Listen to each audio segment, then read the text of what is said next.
Hey guys, good morning সবাইকে। কেমন আছো সবাই? আশা করছি সবাই অনেক ভালো আছো, সুস্থ আছো। আর আমিও অনেক ভালো আছি, অনেক সুস্থ আছি। দীপশর্মী লাইফস্টাইলে নতুন একটা ভিডিওতে সবাইকে আরও একবার ওয়েলকাম জানিয়ে নতুন ব্লগটা শুরু করছি। তো আজ হচ্ছে বৃহস্পতিবার, মানে কালকে জামাই ষষ্ঠী গেছে, তার পরের দিন আজকে জামাই ষষ্ঠীর পরের দিনের ব্লগটা তোমাদের সাথে শেয়ার করছি। তো দেখো, পরের দিন সকালবেলায় আর কি ঘুম থেকে অনেক সকাল সকাল উঠেছি। আর যা গরম পড়েছে তোমরা তো সবাই জানোই, এই গরমে বেশি বেলা অবধি শুয়ে থাকা যায়ও না। আর তাছাড়া তোমাদের দাদা ভাইয়ের আজকে অফিস রয়েছে, যেহেতু অনেক দিন ছুটি হয়ে গেছে, তো সে কারণে আজকে ওকে বেরিয়ে যেতেই হবে। তো এখন বাজে ঘড়িতে ওই 6:30 7টা মতন। তো এখন আর কি ও রেডি হয়ে নিয়েছে। তো দেখে বুঝতেই পারছো, ব্যাগ ট্যাগগুলো সব রয়েছে, আমি যখন যাব তখন নিয়ে যাব। জাস্ট ওর জামাটা ওকে পাঠিয়ে দিলাম, তো সেগুলোকে নিয়েও আর কি চলে যাচ্ছে। আর ওকে দেখে তো তোমরা বুঝতেই পারছো যে মানে একদম ইচ্ছে নেই, বুঝতেই পারো বউকে রেখে গেলে যেটা হয়। তো মনটা খারাপ, তো মন খারাপ নিয়ে আর কি যাচ্ছে। যদিও বা আমি বেশি দিন থাকবো না, 1 সপ্তাহের জন্য আছি, তারপর চলে যাব, ও আবার নিতে আসবে। তো ওই দেখো, বাবাকে প্রণাম করলো, মাকে প্রণাম করলো, আর এখন দিদা দাদুকে প্রণাম করে তারপরেও বেরিয়ে যাবে। দেখো, টাটা দিয়ে ও আর কি চলে যাচ্ছে, টাটা করে। আর ওর সাথে ভাই যাবে, ভাইয়েরও আর কি আজকে সকাল সকাল কাজ পড়ে গেছে, তো সে কারণে ভাই আর কি ওর সাথে যাবে, ওই জন্য ওয়েট করছিল। তো এই দেখো, এটা হচ্ছে আমার ভাই, তো এর সাথেই ও হচ্ছে এখন যাবে। তো ভাই মানে আলাদা চলে যাবে, ও আলাদা চলে যাবে, কিন্তু একসাথেই দুজনে আর কি বেরোলো। ঢালা ঢালা জামা পড়েছে না।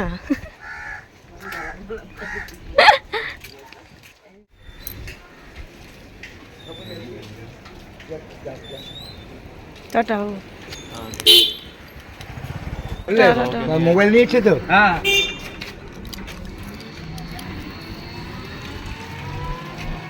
তো বাড়িতে এসে দেখছি যে দিদার আর কি ব্লাড নিতে এসেছে।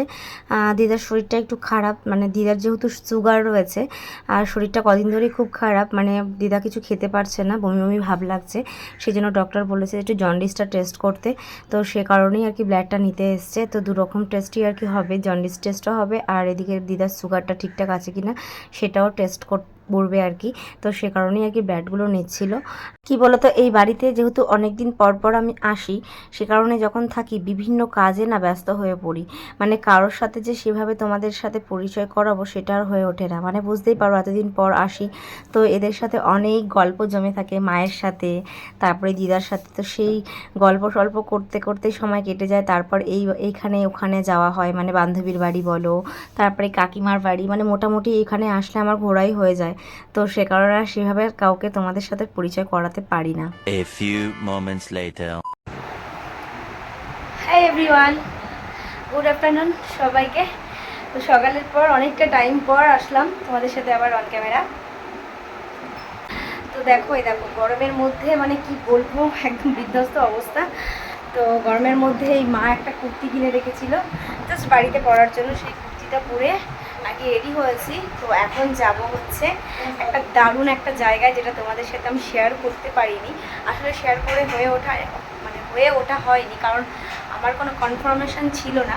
তো মানে সবটাই ঠিক হয়েছে দুপুরের পরে, তো সেই জন্য আর বলে উঠতে পারিনি। তো এখন তোমাদেরকে জানাচ্ছি, তো আমি যাব এক মেকআপ আর্টিস্ট দিদির বাড়িতে। তো আমাকে সে আর কি মডেল হিসাবে সিলেক্ট করেছে আমাকে সাজানোর জন্য। তো আমি যখন এর আগের বার এসেছিলাম তখন আমাকে বারবার ফোন করছিল তার কাছে যাওয়ার জন্য, কিন্তু আমি টাইম দিতে পারিনি। তবে এবারে আমাকে বললো তার কাছে যেতেই হবে। তো আমার বাড়ি থেকে বেশি একটা দূরে নয়, তবে ভালোই তো টোটো করে যেতে হবে, 10 মিনিট তো লাগবেই। তো সেখানে যাব। তো চলো, দিদি বারবার ফোন করছে। তো দেখতে পাচ্ছ, মানে তোমাদের সাথে ক্যামেরায় অন হওয়ার পরেও আমার কতবার কল চলে আসলো। বেশি কথা একদম বলছি না, তো এভাবেই যাচ্ছি। তো চলো, ওখানে গিয়ে তারপরে আবার কথা হবে, চলো সাথে থাকো। তো দেখো, চলে এসেছি দিদির বাড়িতে, আর এটা হচ্ছে দিদির স্টুডিও। তো এখানে আরেকজন আর কি বুক ছিল, মানে আরেকজন আর কি স্টুডিও ভাড়া নিয়ে আর কি সেও সাজাচ্ছিল, দিদিরই স্টুডেন্ট। আর এখানে আমাকেও দিদি ডেকেছিল, আর এখানে ওদের জন্য বসে ওয়েট করছিলাম। তো দিদি আসুক, তারপর দিদির সাথে তোমাদের সাথে পরিচয় করাবার। আর যা গরম পড়েছে, মানে কি বলবো, এসে কোনো জায়গায় শান্তি নেই। দেখতে পাচ্ছ গরমের মধ্যেও হাঁপাচ্ছি, মানে এসিটা চালিয়েছে কিন্তু তাও যেন ঘাম যাচ্ছে না গায়ের থেকে, এতটাই মানে কষ্টকর লাগছে।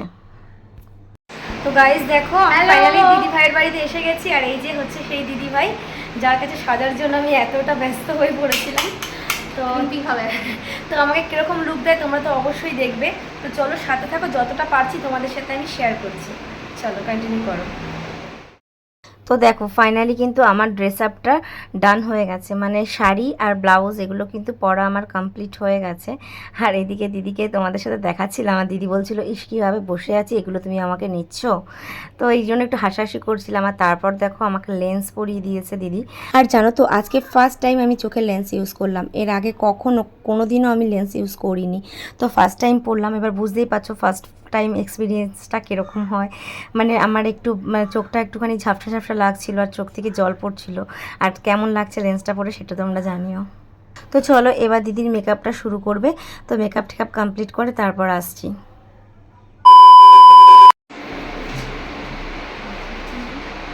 দেখো তো চিনতে পারছো আমাকে? নিজেকে নিজেই চিনতে পারছি না, জাস্ট ওয়াও, কোনো কথা হবে না। তো এখনও মানে আমার হেয়ার স্টাইল কমপ্লিট হয়নি, তো ওগুলো এখনও হচ্ছে, তো ওগুলো হোক তারপর আবার আসবো তোমাদের সাথে অন ক্যামেরা। আর আমার লুকটা কেমন লাগছে সেটা কিন্তু অবশ্যই কমেন্ট করে বলো। আর পুরোপুরি কমপ্লিট হওয়ার পর ফাইনাল লুক নিয়ে তারপর আসছি, চলো সাথে থাকো।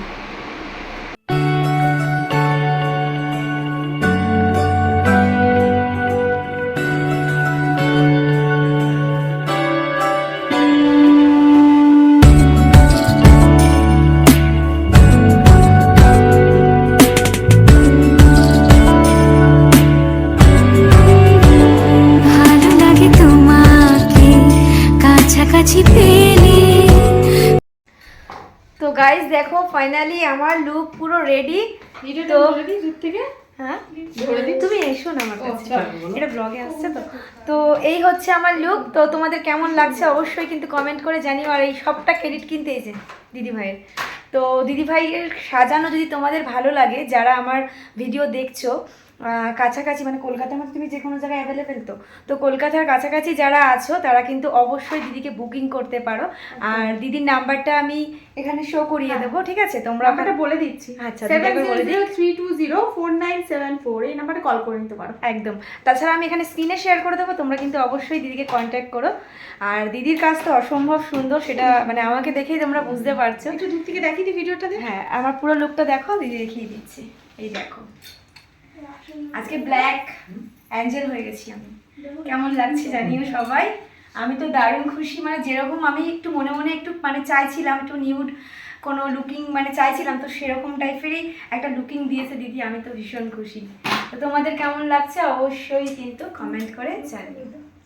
চলো তো সব কিছু এখন খোলা হচ্ছে অর্নামেন্টস। আর এখন রাত্রে বেজে গেছে 1:30 বেজে গেছে, তো বুঝতে পারছো রাত হচ্ছে। তো যাই হোক একটু মডেলিং করার স্বপ্ন পূরণ হলো। আমি জানি আমি কিছুই পারি না, জাস্ট চেষ্টা মাত্র। এটা কি সাজাচ্ছ আমাকে? এটা এখন যা পাচ্ছি তাই সাজাচ্ছি, আরো রাজ্য চলছে না। দেখো গাইস 8:30 বাজে। তুমি ফার্স্ট টাইম রাতে কাজ করি। দিদি সবসময় সকালের দিকে কাজ করে, রাতে সাধারণত করে না। আজকে আমার একটা স্টুডেন্টের ছিল বলে সাজা বলে আমি সাজাই। যাই হোক ভালোই লাগছে আমার। তো আমি এখন এগুলো চেঞ্জ করে এখন বেরোবো এখান থেকে, তো চলো। বাপ, তো ফাইনালি বাড়ি এসে দেখো ফ্রেশ হয়েছি। ফ্রেশ হওয়ার পরেও প্রচণ্ড গরম লাগছে, গরমে আর পারছি না, বিশ্বাস করো ভীষণ গরম। তো ওখান থেকে বেরিয়ে তোমাদের সাথে আর ভিডিও করা হয়নি, কারণ অনেকটা রাত হয়ে গেছিলো, বুঝতেই পারছো 9টা বেজে গেছিলো। এখন 10টা অলরেডি বেজে গেছে, 10:30 বাজতে যায়। তো ভিডিওটা শেষ করব, তার আগে তোমাদের কিছু কথা বলবো। তো তোমরা হয়তো ভাববে অনেকে যে ওখানে কিসের জন্য গেলাম। তো তোমাদেরকে তো বলেছি যে দিদিভাই আমাকে মানে প্রায় দিনই আমাকে যেতে বলে, বাট আমার সত্যি কথা বলতে আমি সময় দিতে পারি না। তো এবারে আমাকে ফোন করে বললো আর বললো আজকেই যেতে হবে। তো সেই জন্য আমি ভাবলাম যে পরে আবার যেতে পারবো কি পারবো না, আবার কখন বাড়ি চলে যেতে হবে, তার থেকে মানে গিয়ে কাজটা করে আসাই ভালো। তো করে আসলাম। আর ফার্স্ট টাইম এক্সপিরিয়েন্স, সত্যি কথা বলতে ফার্স্ট টাইম এক্সপিরিয়েন্স। কোনোদিন কোনো ওই মডেলিংয়ের কাজ কখনো করিনি, আমি কিন্তু কোনো প্রফেশনাল মডেল না বা মডেলই নয়। তো জানি না হয়তো দিদির আমার লুক ভালো লেগেছে, তো সে কারণে ডেকেছিল। তো তোমাদের আমাকে কেমন লাগছিল সেটা কিন্তু বলবে, অবশ্যই বলবে। সবথেকে বড় কথা কী বলো তো, দিদিভাই আমাকে কনফারেন্সের জন্য 100 টাকা দিয়েছে আর টিফিন দিয়েছে। তো এটা দরকার ছিল না, কিন্তু তবুও বললো যে না আমি সব মডেলকে যখন দিই তোমাকেও দেবো, তো সে কারণে দিয়েছে। তো বেশ ভালোই না, মানে ফ্রিতে বেশ সাজটাও হয়ে গেল, আবার বেশ টাকাটাও ইনকাম হয়ে গেল না? এরকম হলে কিন্তু বেশ ভালোই হয় না? তো ফার্স্ট টাইম মানে এরকম মডেলিং করে আমি ইনকাম করলাম, তো বেশ আনন্দ লাগছে। যেটুকুনি কি হোক, অনেকে ভাববে 100 টাকা এত কথা, দেখো নিজের মানে উপার্জনে সেটা 100 টাকা হোক বা 1 টাকা হোক, সেটা কিন্তু অনেকটাই দামি আমার কাছে। তো সেটাই আর কি, অনেকটা ভালো লাগছে। তাই ভাবছি এবার থেকে তাহলে মডেলিংটা শুরু করি, তাই না? আর ওই দিদিভাই বললেন তুমি শুরু করছো না কেন? তো তাহলে শুরু করা যাক নাকি? ভাবছি তাহলে শুরু করে দিই। তোমরা কি বলো কমেন্টে জানিও, ঠিক আছে, যে মডেলিং শুরু করব কি করব না। তো যাই হোক, চলো, বেশ আনন্দ লাগছে ব্যাপারটা আমার কাছে। আর প্রচণ্ডই মানে অবিশ্রান্ত হয়ে গেছি, দেখে বুঝতেই পারছো। মানে গরমে একদম অবস্থা খারাপ, গরমে তোমাদের সাথে ঠিকঠাক কথা বলবো কিনা সেটাও মানে কি বলবো সেটাও বুঝতে পারি না, মানে এতটাই গরমে মানে এতটাই ক্লান্ত আছি। তো যাই হোক, একটু হাওয়াও পাচ্ছি না, তো এখন একটু ছাদে যাবো, ভালো লাগছে না, শরীর খুব খারাপ লাগছে। তো ভিডিও শেষ করার আগে কথাগুলো আমার বলা প্রয়োজন ছিল, তো সে কারণে তোমাদেরকে বললাম। তো চলো ভিডিওটা শেষ করে দিই এখানে। তো আজকে ভিডিওটা কেমন লাগলো জানিও, কমেন্ট করো, ভালো লাগলে লাইক করো, আর প্রচুর শেয়ার করো ফ্রেন্ডস ফ্যামিলিদের মধ্যে। আর নতুন কেউ আমার ভিডিওতে চলে আসলে অবশ্যই একটা সাবস্ক্রাইব করো, সাবস্ক্রাইব করে পাশে থেকো। যারা ফেসবুক থেকে দেখছো তারা পেজটাকে ফলো করে দিও, আর অবশ্যই আমার চ্যানেলটাকে সাবস্ক্রাইব করে দিও। তো চলো, দেখা হচ্ছে আবার নেক্সট ব্লগে। ততক্ষণ ভালো থাকো, সুস্থ থাকো। চলো, গুড নাইট, টাটা।